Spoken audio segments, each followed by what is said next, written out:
ভাবুন তো, আপনি প্রতিদিন ঠিকঠাকভাবে খাওয়া দাওয়া করছেন, ঘুমাচ্ছেন, এক্সারসাইজ করছেন, ব্যায়াম করছেন, তবুও শরীর দুর্বল হয়ে পড়ছে। এর কারণটা কি?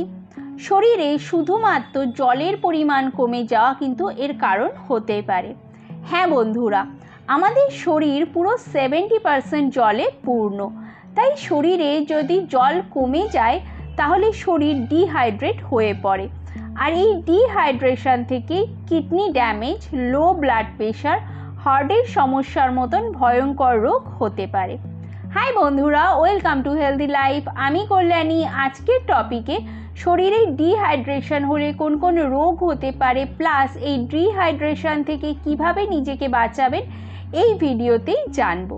ভিডিওটাকে শেষ পর্যন্ত দেখুন, কারণ শেষের টিপসগুলো আপনার জীবনকে বাঁচাতে পারে।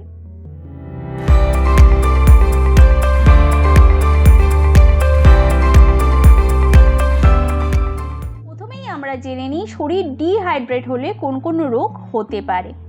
নাম্বার 1, কিডনিতে সমস্যা।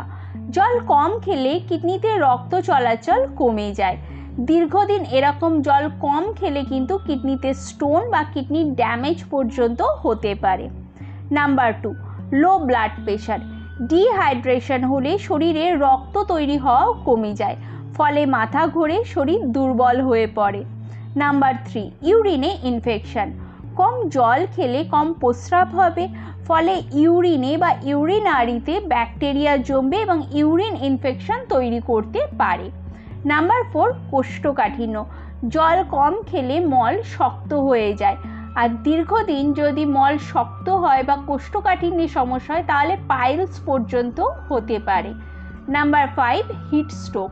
জল কম খেলে শরীর তার তাপমাত্রাকে নিয়ন্ত্রণ করতে পারে না, ফলে হিটস্ট্রোকের সম্ভাবনা বেড়ে যায়। নাম্বার 6, মাথা ব্যথা ও মাইগ্রেন। আমাদের ব্রেনে 90% জল থাকে, আর জল কমে গেলে ব্রেনের ওপরে চাপ পড়ে, ফলে মাথা ব্যথা ও মাইগ্রেনের সমস্যা বাড়ে। Number 7, heart attack.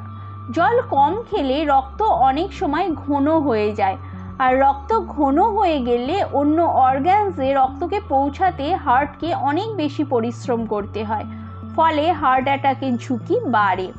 নাম্বার 8, ত্বকের সমস্যা। জল কম খেলে ত্বকের সমস্যাও বাড়ে, ত্বক শুষ্ক হয়ে পড়ে, ফাটতে শুরু করে।